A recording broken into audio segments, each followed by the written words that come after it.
Did you know there was a graphic novel tie-in to 2015's Krampus? There is. Let's talk about it. There you go.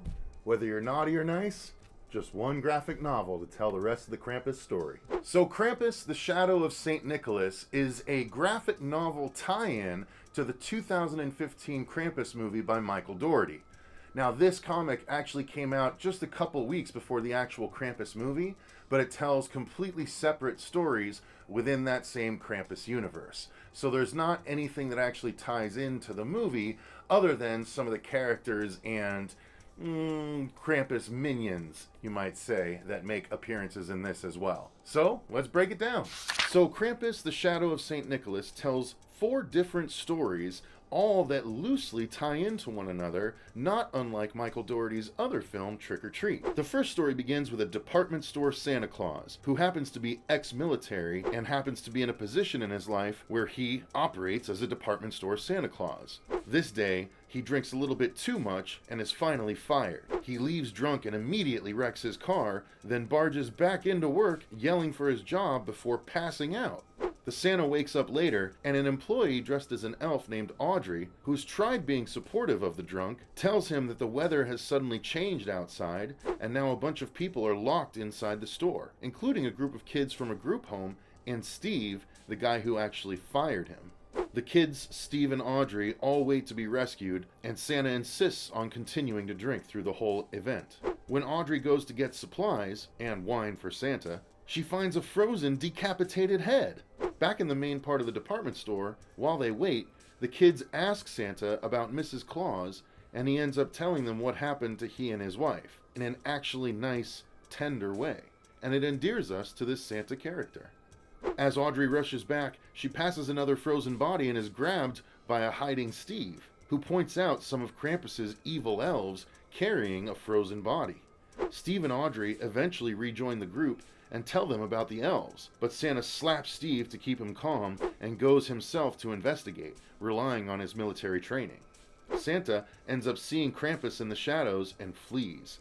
Then he gets jumped by the evil elves. Santa ends up fighting back, and he successfully stops an evil elf from getting to the other humans. The adults and the kids armor up as best as they can and go to confront the elves. As they do, Steve picks up a massive nutcracker in order to move it, but it attacks and bites off a couple of his fingers. A bunch of evil toys attack the others, but they fend them off long enough for a random robot toy to show up and fry them completely. As they near a vehicle to escape, Santa hangs back to fight off the pursuing evil. After allowing the others time to get to the vehicle, he jumps in and they flee, but unfortunately they soon crash. After crashing, Krampus looms large beside the car, so Santa gets out to face him.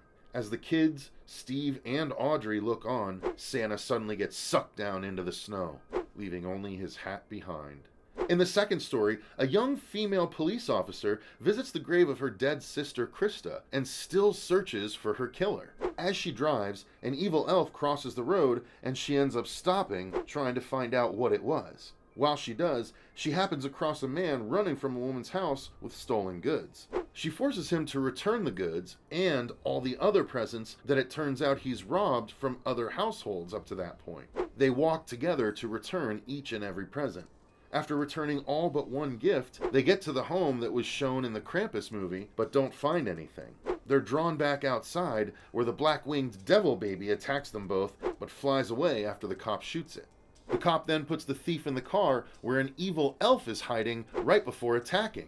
The cop stops it and leaves the elf in the back seat while moving the thief up front. They get a call over the radio and the cop starts heading that direction, but accidentally crashes the car into the snow. And then they're attacked by even more evil elves. The thief steps out and helps the cop by shooting an elf with a shotgun and scaring the rest off. The cop suddenly realizes they're at the exact spot where her sister was killed by the hit and run, and she breaks down, blaming herself for the death because she's the one that asked her sister to come and pick her up when she was too drunk to drive home. The thief stops her from getting down on herself and ultimately admits that he's the one that hit Krista and ran. The cop, whose name is revealed to be Sandy, grabs her shotgun back and cracks the thief right across the face with it. In spite of his apologies, Sandy handcuffs him to a street sign, then leaves him to the snow. After driving for a bit, Sandy realizes she shouldn't have done it, So she turns around, but realizes she's now surrounded by evil elves and evil snowmen and evil toys. Sandy empties her magazine into the creatures, then throws a stick of dynamite at them, blowing the rest to Kingdom Come. By the time Sandy finally gets back to Rick the Thief, he's frozen and dead. So she goes and talks to her sister's grave one more time as she lays down and surrenders to the elements, the snow slowly covering her body entirely. The third story begins with a group of friends hanging out in a home as they celebrate their last night before having to move out, as a land developer has recently bought the home and is planning to demolish it the very next day. Unfortunately, the developer's company shows up with cops and bulldozers to do the job a night early, and the group of people are forced out of the house as it's demolished. Since the group heard that the head developer, Tad, is out of town on vacation, they decide to break into his home and use it for a couple days since he's been a complete asshole to them. They do so and utilize all the home's amenities to clean up and steal the owner's clothes to dress up in to make a lavish dinner complete with drinks. As they do, suddenly, the owner, Tad Ferguson, gets home unexpectedly and immediately grabs his gun and threatens them all as he calls the police. Then he ties them all up. The power suddenly goes out and the police never come, so Tad waits in his chair with his gun until a massive evil teddy bear attacks and he flees, but is caught and taken away by the evil elves. As the others hear the attack, they free themselves from their binds. Later, Tad escapes from the bag that he was kept in, but he finds himself surrounded by other victims who weren't as lucky. Soon, he emerges into a factory where humans are being tossed into a giant vat and evil teddy bears are emerging in their stead. Tad flees, but he's caught and swallowed up by the jester-in-the-box creature, who then spits Tad all the way into the vat, where he melts away physically, but mentally, he's transported into a memory. In this memory, his mom let her date abuse him simply because he wanted to decorate the Christmas tree. Tad then sees other bad memories from all the different members of the group that he expelled from their home, and he sees just how he's made their already hard lives even worse. After seeing it all, he still shows no remorse, and he's transported directly to Krampus, who shows him his gravestone in the future, and his wife, along with her fling, who it turns out that she's been cheating on him with. Tad finally understands that he must change, but when his visions end, he realizes he's in the body of a robot. Immediately afterwards, though, he sees a group of people needing help because they're being attacked by a bunch of Krampus's evil toys. It turns out these people are Audrey and Steve from the very first story, and he's the one who shows up as the random robot and fries all the creatures around him, allowing them to escape.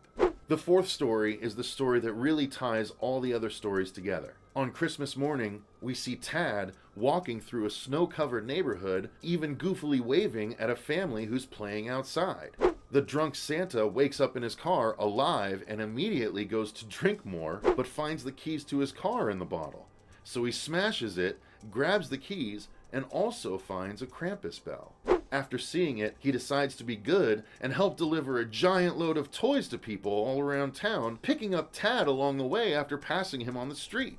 Next, we see Sandy the cop waking up by her sister's grave, alive and well, and she also finds a Krampus bell. Then she rushes to go find Rick the thief, but he's not where she left him, dead or frozen. As she's about to drive to Rick's home, she sees Santa, Tad, and the massive sleigh full of toys that they're hauling, and now Steve, suddenly with all of his fingers again, and Audrey are on the sleigh tossing presents to the kids from their story as well. Sandy drives on and gets to Rick's home, where he is huddled up with his family, trying to keep themselves warm.